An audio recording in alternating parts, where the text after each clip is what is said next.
आप में से सेकंड शिफ्ट कौन-कौन देता है आपकी घर पे, either evening or at night. Okay, so we know that 50% of our population is taking second shift and 50% are not. Okay, so being in a second shift intake, so क्या benefits है उसका मैं basically information देने वाला हूँ. So हमारे जो Indian diets है जो हम लोग डेली यूज में खाते थे पहले या अभी भी जो खाते हैं, so इन्हें प्रोटीन की जरूरत उतनी है जितनी एटलीस्ट आपका करंट बॉडी वेट है. So you need to clear that अगर आपका बॉडी 70 केजी का है, अगर आपका वेट 70 केजी है, you need at least 70 gram of your protein on daily basis. Because of your protein आपके बॉडी के जितने भी इंटरनल ऑर्गन्स है वो सारे पंप अप होते हैं, उसका सबको न्यूट्रिएंट्स मिलता है प्रोटीन के वजह से. Okay, because all the internal bodies are made up of muscle. Okay, and the biggest muscle of our body or whichever internal organ, so can you please tell me whichever is the biggest muscle or internal body which does need maximum amount of protein? Can you anyone guess? Heart. Okay, any other guesses? That muscle. Okay, that muscle. Any other? Stomach. Okay, camera.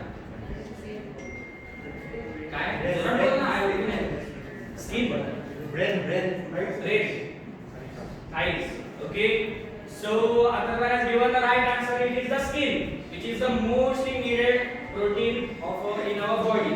Okay, yes, so the skin also needs the protein. It is a type of muscle which does need protein. Okay, and हमारे अंदर जो collagen होता है जिसमें anti ageing process होता है. So you many of the people know what is anti aging. So कोई लोग ओल्ड एज में भी रहते हैं फिर भी they are looking like a younger. So हमारा जो कोलेजन होता है, सो जो वो मसल रीबिल्ड करने में हेल्प करता है, वो किस तरह से बिल्ड होता है? प्रोटीन की वजह से. Okay, and our daily routine diet, हमारा जो इंटेक है वो सिर्फ 20 to 40 ग्राम्स ही हमारा इंटेक होता है. अगर हम लोग सेकंड शिफ्ट भी ऐड करते हैं which contains minimum 24 to 28 grams of protein in one shake, that's why it is a meal replacement. Okay, so अब हम वो जब इंक्लूड करते हैं तब हमारा जो बॉडी रेशियो है वो कंप्लीट हो जाता है. एंड सेकंड थिंग, उसके जो न्यूट्रिशंस है वो हमारे नाइट में मदद करते हैं बिकॉज ऑफ द स्लीपिंग. आप जब सोते हो तो सोते समय सिर्फ सोना इंपॉर्टेंट नहीं है, deep sleep is very important. Deep sleep यानी कि अगर आप एक बार सो गए, मतलब आप बेड पे लेट गए, तो तुरंत आपको 2 मिनट में नींद आनी चाहिए. एंड ऐसी गहरी नींद आनी चाहिए कि सुबह उठने के अलावा बीच में कोई आपका डिस्टरबेंस ना हो, डायरेक्ट आप सुबह ही उठ जाओगे. Fresh sleep. Okay, that is called as deep sleep. So आपका डीप स्लीप जितना मैक्सिमम रहेगा उतना आपका स्लीप क्वांटिटी ज्यादा इंप्रूव रहेगा. एंड अगर स्लीप क्वांटिटी इंप्रूव रहेगा तो आपके बॉडी को रीगेन करने के लिए, रीजनरेट करने के लिए या रिकवरी करने के लिए काफी आसानी होगी.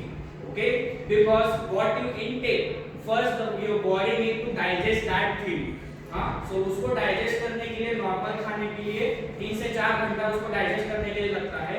एंड फिर 1 से 2 घंटा उसको न्यूट्रिशन सप्लाई करने के लिए लगता है.